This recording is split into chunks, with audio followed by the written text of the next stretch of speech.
Olá, começa agora mais uma edição de Marxismo Vivo. Os indígenas e o povo pobre do Equador deram um exemplo para os povos de todo o mundo ao derrubarem o decreto neoliberal do governo que impunha um aumento no preço dos combustíveis.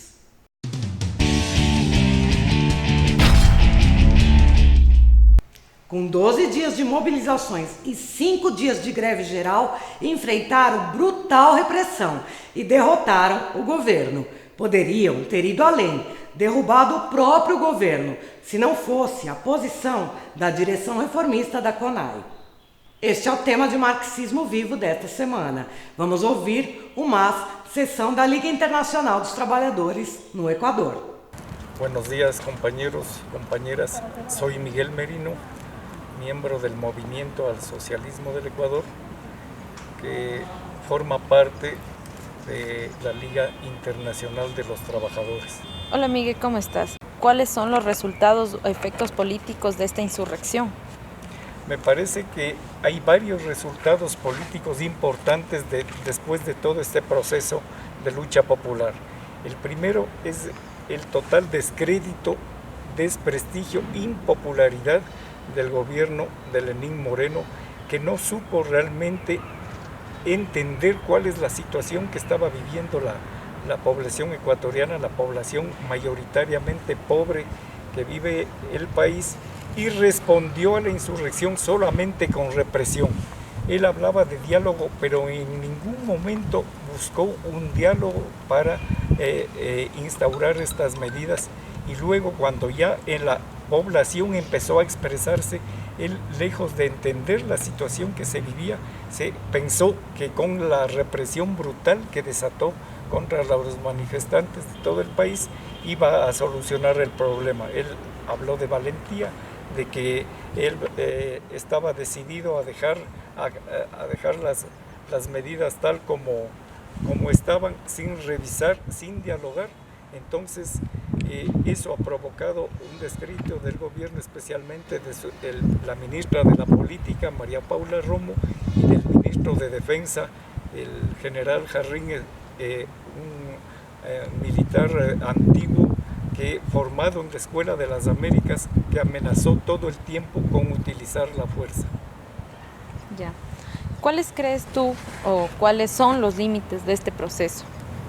Bueno, en este proceso insurreccional que se ha vivido en el Ecuador hay también algunas limitaciones, ¿no? Por parte del movimiento indígena tendríamos que caracterizar mejor, es un tema que hay que profundizar, cuál es esta realidad que viven los indígenas ecuatorianos, pero es indudable que es un tema no solamente de clase social, de clase explotada y oprimida como ellos han sido siempre, sino es un problema también de tipo étnico, de su identidad como indígenas, que históricamente desde la conquista española han sido discriminados, han sido el racismo en el país, por ejemplo, ha sido muy grande en contra de este sector.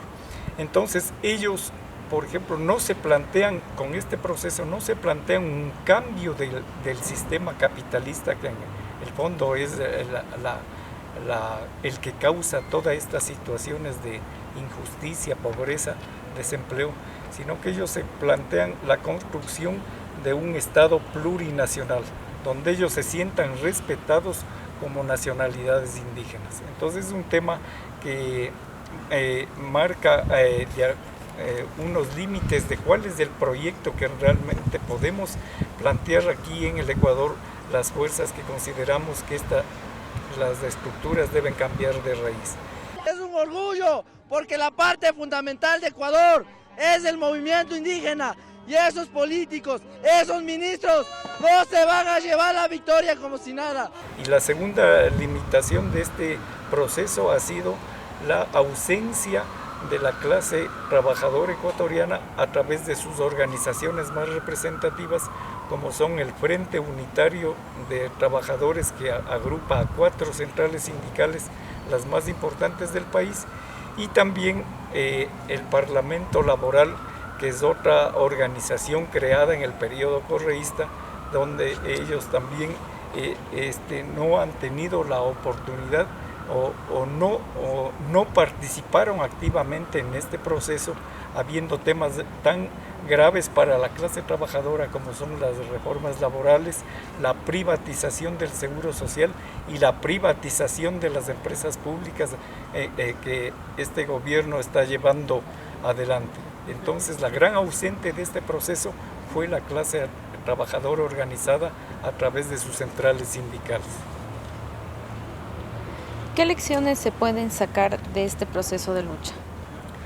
Bueno, yo creo que el movimiento indígena nos ha dado algunas lecciones muy positivas que hay que aprender. En primer lugar, la necesidad de la unidad. Los indígenas, a pesar de sus diferencias ideológicas, lograron mostrarse unidos y lograron que el pueblo se identificara con ellos, la población, y entonces tenemos como lección más importante la necesidad de la unidad de los principales sectores sociales de la clase trabajadora, de la unidad entre la clase trabajadora y los campesinos e indígenas y las demás organizaciones y movimientos sociales, porque también estamos viviendo un momento en que surgen nuevos movimientos sociales como los ambientalistas, los ecologistas, que realmente están planteando importantes retos.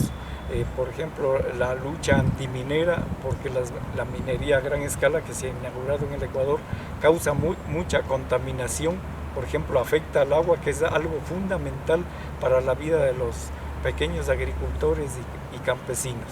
Y la otra gran lección que yo diría que hay que aprender de este proceso es la necesidad de una dirección política. Es un proceso de lucha donde no ha existido una dirección política de una izquierda revolucionaria que realmente canalice este descontento popular hacia un cambio de sistema, hacia una conciencia de que solamente cambiando las estructuras del sistema injustas, propias del sistema capitalista, podemos y hacia la conformación de un gobierno que sea realmente expresión de los trabajadores, de los campesinos, de los sectores populares empobrecidos y explotados.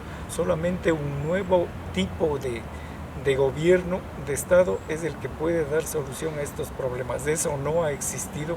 La izquierda en el Ecuador es una izquierda muy débil, muy burocratizada, muy reformista.